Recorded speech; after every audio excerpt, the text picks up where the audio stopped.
Hey y'all, Scott here. Whoa! It's almost that time again. Summer's almost here, and you know what that means. Yeah, I have chocolate and marshmallows. I don't have graham crackers, though. I'll have to do with the saltine crackers I have in the cupboard. But it's amazing when you think about s'mores. It's 3 different things combined into one big thing. Game compilations, such a comforting region of titles on a console. You're probably bound not to give 2 flicks about 70% of the games included, but my god, you get multiple games for one low price. Even as somebody who loves collecting the original releases of games, there's something about compilation discs that are just so compelling, owning a multitude of classics on one single disc on more modern hardware. So why not casually take a look at just a few I own? I think they're just interesting to look at, to see how the games included are presented. And by the way, let me just jam in your skull, this isn't a comprehensive list of all game compilations or anything. Like I said, I just want to talk about a handful of the ones I own. But hey, I have many more game compilations than just these, so who knows, maybe we can revisit this topic in the future. But for now, Sonic Mega Collection. This was my childhood right here. I received my cousin's hand-me-down Sega Genesis with Sonic 1 and later got Sonic 2. One day while perusing Toys R Us, I decided to pick up this game on GameCube. This was many kids' first experience with Sonic, and what an introduction. This collection mainly focuses on the Genesis titles in the series. 1, 2, 3, Knuckles, 3D Blast, Spinball, Dr. Robotnik's Mean Bean Machine. It's all here, with some bonus unlockables thrown in there as well, like Sonic 3 and Knuckles, Knuckles and Sonic 2, etc. Emulation seems to be pretty spot on here. If you play these versions, you're playing these games pretty much the way they always were. They run absolutely fine and give you the full experience in my opinion. But what this compilation does so right is the presentation and the extras. The menus and music that accompany them are amazing. They have this sense of nostalgia and just pure emotion to them. The loading screens are these stars like you're blasting to the past, it's great. Extras wise, we get all the game's original manuals, a bunch of Sonic comics, concept art, promotional art, and a few videos. Sonic CD's intro and outro are included, even though Sonic CD isn't playable on this collection. It was originally going to be, but was scrapped. This History of Sonic video was a fun retrospective on the character's journey from point A to B to Jesus Christ to this point in time, which was Mega Collection's release in 2002. This was such a well-made and just good collection, and still is in my opinion. The game was only available on the GameCube until a few years later when an expanded version was released on PlayStation 2 and Xbox, with a Windows port coming later. Sonic Mega Collection Plus. It's just Mega Collection on the other consoles, but they changed up a few things. The menus are completely different. They have more of an archival feel to them, like they're flashing elements of Sonic's past and development in the background. The same games are all here, but with a few bonus ones, namely Sonic titles on the Game Gear, also Comic Zone and the Ooze are unlockables for no discernible reason. The extras are here as well, but all the original videos were scrapped in favor of sneak peeks at Sonic Heroes. We see stuff like the opening movie in production, where some scenes have barely even been completed. That's cool, but for a collection like this, I prefer the videos from the GameCube version. They have this sense of history. These just feel like bonuses. You can't really go wrong with either version of Mega Collection, but I'll always have a soft spot for the GameCube one. I grew up with this little guy. Super Mario All-Stars was a compilation of 4 16-bit remakes of all the 8-bit Mario games, Mario 1, 2, 3, and the Lost Levels, the first time the original version of Mario 2 was playable outside of Japan. These are excellent versions of the games, but the changes in All-Stars can be a bit jarring. Mario 1's physics are very different from the original, so it takes some getting used to, at least for me personally. But hey, you can save in all the games now, and they all look and sound great. Now this was released on the Super Nintendo. A version of Super Mario All-Stars was released on the Wii, so let's take a look at that one. Yeah, this is lame. For Super Mario Bros. 25th anniversary, Nintendo released Super Mario All-Stars on a Wii disc. Literally, nothing was changed. They didn't even bother to change the Super Nintendo controller graphic in the game to a Wii remote. Plus, Super Mario All-Stars was re-released later in the Super Nintendo's life with Super Mario World included. Why didn't they use this version? That would have been nice. What the Super Nintendo version doesn't have, though, is the commemorative packaging the Wii version comes with. For $30, you got Super Mario All-Stars on a Wii disc, an art book, and a soundtrack CD. The goodies are included in a separate DVD case, and they're both nice inclusions, but don't go all the way. The art book scratches the surface of what I want to see. It shows off all this cool concept art and these history tidbits, but they don't show enough of it. This is just the size of a standard video game manual. It's just not enough to satisfy me. The soundtrack is even worse. It only includes 1 track from each main Mario game, and then the last half of the CD is just 1-second sound effects. It has elements of cool in it, but Mario All-Stars on Wii is just a disappointment. Even worse is that this was a high-ticket item a few years ago, going for around $70 or so. Recently, Nintendo re-released it under the Nintendo Selects line, and I found this tattered up copy for $12. The outer box is in pretty lame shape, but the contents inside look pretty sharp. But leave it to Nintendo to oust themselves. 2 years after the pitiful showing for Mario's 25th anniversary, Nintendo celebrated Kirby's 20th with Kirby's Dream Collection on the Wii, the last Nintendo published game on the system. This is how you do a collection. We have 6 Kirby games: Kirby's Dream Land, Adventure, Dreamland 2, Superstar, Dreamland 3, and 64. Each game has been programmed to work with just the Wii Remote on its side, which is nice. But this collection does what all good collections do, which is just shower us in extras. We get new challenge stages, which are continuations of what we saw in Kirby's Return to Dreamland, which is really cool. And we have a history section. Displayed is a really nice timeline, not only showing the history of Kirby, but showcasing other random world events. It's now official that Barack Obama is a part of the Kirby canon. We can also select Kirby games and ogle the box arts in 3D, see videos of all Kirby games, even the ones not playable in this collection. There's also a few episodes of the Kirby Right Back At Ya TV show. Outside the game, we get a history booklet and a soundtrack CD, and this right here is how you not only celebrate an anniversary, but also make a great collection. Now, if you're in the market to play some stellar Atari games, what's wrong with you? I mean, Atari games still have their charm, and in my opinion, the main way to play them these days is by using compilations like what we're about to look at. Yeah, many purists will say the only way to truly appreciate Atari is to hook up an Atari 2600 to an old TV and play a game with the static, the noise, the bad picture. It's a part of the experience. Playing them in crystal clear definition kinda devalues the experience. It showcases just how totally bogus the games can be. Like, what is this? But come on, it's getting increasingly harder to nab a working 2600 and a working old school TV. Most people have to experience this age of gaming through collections like the Atari Anthology. I really quite like this collection. It does have a few control issues. For one, the menus can only be traversed with the D-pad, and games that use the paddle controls for precise movement are a bit jumpy using the Xbox controller. But other than that, this is an excellent Atari crash course. You get a little bit of everything. You get the classics and you get the Atari flavored menopause, but that's a part of the Atari experience. You have to include some lame things in there.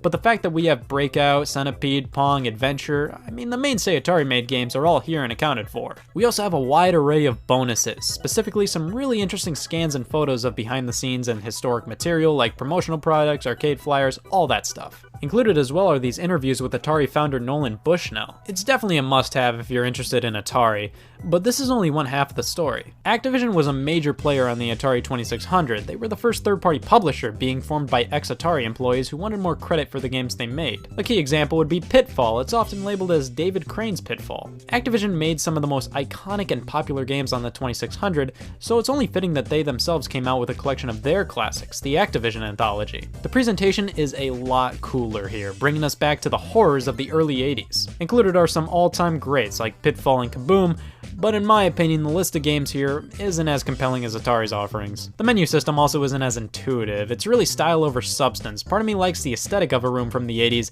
and the other part of me wishes it was just a simple menu like the Atari one. We have 80s tunes blasting in the background while we can look through the tape deck of games and examine stuff like the boxes, cartridge, and manual, but this is the extent of the extras. We don't get the sheer abundance of bonus material the Atari Anthology got. Overall, both collections are pretty good. I personally prefer the Atari Anthology though. The most prevalent game compilation series out there. 40 years after Oxygen stopped circulating, there will still be a new Namco museum coming out. Namco created some of my personal favorite arcade games, so it's always nice to have a good chunk of them in one package. Here's a pretty vanilla release Namco museum on the Xbox. Now this is my collection of games. We pretty much have my mainstay Namco games here. The tried and true Pac-Man, Ms. Pac-Man, Galaga, Dig Dug, Pole Position 1 and 2, and who the hell likes Galaxian? Also included are arrangement versions of Pac-Man, Galaga, and Dig Dug, which are updated remixed versions of the games. I personally have a ton of nostalgia for Pac-Man arrangement. I played loads of this on the Pac-Man collection on Game Boy Advance. It's basically Pac-Man with new gimmicks and weirder controls. It's much faster and smoother, a bit jarring, but a really good version of Pac-Man. You can unlock Pac-Attack and Pac-Mania after obtaining high scores in the games. And that's it for this release, nothing else, just the bare minimum. You get a handful of Namco games, have at it. A bit disappointing. For a game called Namco Museum, I kinda wanted a bit more history, a bit more bonus material. Actually, any bonus material. Other older Namco museums had this, so why not this one? Well, only a few years later, Namco struck back with Namco Museum 50th Anniversary. It's basically a much better version of the last one we looked at. The presentation has just been completely buttered up. Everything looks way cooler, but still no bonus material. At least we have Mappy and Rally X included now, thank God. The only thing we can do outside of play the games is check the controls. For example, let's check Pac-Man's controls. Moving on to the most recent release, Namco Museum on Nintendo Switch, and holy shit, Pac-Man's an actual circle. Yeah, this is probably the best these games have ever looked, and the closest we've gotten to them being perfect transitions from arcade to console. We have so many options here, just loads of customization. I think the game selection's a little weird. We have 3 mainstays, Pac-Man, Galaga, and Dig Dug, and the rest are a bit on the more obscure side of Namco's history. Still fine games, but we don't have Mappy or Rally X or specifically Miss Pac-Man. I think there's some legal mojo going on with that, since recently Namco's been playing it safe and hasn't re-released the game all too much. Basically, if you didn't know, Miss Pac-Man was originally developed as a ROM hack, fundamentally originally named Crazy Auto, made by 2 college kids. Instead of suing them, Midway, the original distributor of Pac-Man, made a deal with them and they released the game as Miss Pac-Man. I guess they just don't want to touch the game nowadays just to be safe, which is unfortunate. Now, if we want to completely avoid the Sonic part of Sega, we can go for some pure Sega compilations, like Sonic's Ultimate Damn It. Sonic's Ultimate Genesis Collection for Xbox 360 and PS3 is phenomenal. Almost 50 games, including some unlockable Master System and arcade games. This is a great way to experience a lot of what made the Genesis library so distinct. So much variety and so many solid games. I mean, we have freaky Rystar, Vector Man, Comic Zone, oh, and more of this. Extras galore, and the games look pretty good. However, they don't seem as sharp as I'd like them to be. There's something about them that looks a little too soft, I don't know. You also can't turn off the border on the games, which is annoying. They don't give you the choice to just have black bars. I never found the borders to be that distracting or anything, but would have liked the option. Like, imagine if there was a small blue border on everything you played. Things would definitely get riot-inducing. Now, Sega often pushes the Genesis in terms of their game compilations. What about their other systems, like the Dreamcast? Well, wonder no more, because here's the Dreamcast collection for Xbox 360, and it deserves a solid UGG. This is just a hastily slapped together collection of 4 Dreamcast games. Basically, they took the HD ports of these games that were available on Xbox Live Arcade and put them all on a disc. That's it. Just look at this menu, it just reeks of we didn't care. I mean, we have some really good games on this disc, but it lacks the love and attention that other Sega collections received, like the Sega Classics collection. A bit of an odd one to single out because I'm a bit mixed on this one, but you can't say they didn't put effort into this. This is a collection of classic Sega games, remade in 3D. They're by and large the same games they always were, just presented in a modern way, or modern for PS2 standards. You see, I'm mixed, because I personally think this makes games like Golden Axe way lamer. Golden Axe already hasn't aged the best. You put it in 3D and it just kind of highlights how poorly its mechanics have held up. You get a better experience playing the original, it just feels better that way. There are other games like Columns, which is fine in this collection. They updated its visuals, I think, but it's still Columns and it holds up fine. VR, what is it? Oh, Jesus, Sega, just call it Virtua Racing, go lay down. The Sega Classics collection is a really interesting release, but personally I'd rather play the originals in most cases. SNK, the Nintendo Switch's #1 supporter. They're no doubt best known for their Neo Geo hardware, keyword being no. Not a ton of people got to experience the Neo Geo, so thankfully we have a few compilations. SNK Arcade Classics, Volume 1. Of 1. Yeah, the series never went past Volume 1. Unfortunate, because this is still a good collection of games with loads of variety. Everything from Metal Slug to King of the Monsters to Shock Troopers to the best game of the bunch, Neo Turf Masters. No joke, I love Neo Turf Masters. We have loads of fighting games here as well, easily the genre Neo Geo was known for the most. If you're more of a Metal Slug guy, the Metal Slug Anthology was released around the same time, which exclusively focuses on SNK's Metal Slug series. It's basically SNK's version of Contra, and dare I say, a better version of Contra. Lots of quality games here, and extras like this interview with the dev team. That's really anticlimactic. Now, apparently there are some emulation problems. Now, I wouldn't know because I've never touched or have even seen a Neo Geo system, arcade, home console, none of it. The games at least play and look fine, and that's all I can say on the matter. Mega Man, Mega Man, Mega Man. If you take one solid look at the prices of his games, I'll take 3, please. The Mega Man Anniversary Collection originally released on PlayStation 2, GameCube, and Xbox a bit later. It includes the first 8 Mega Man games and a few unlockable arcade games. First off, this ain't the most pure way to play these games.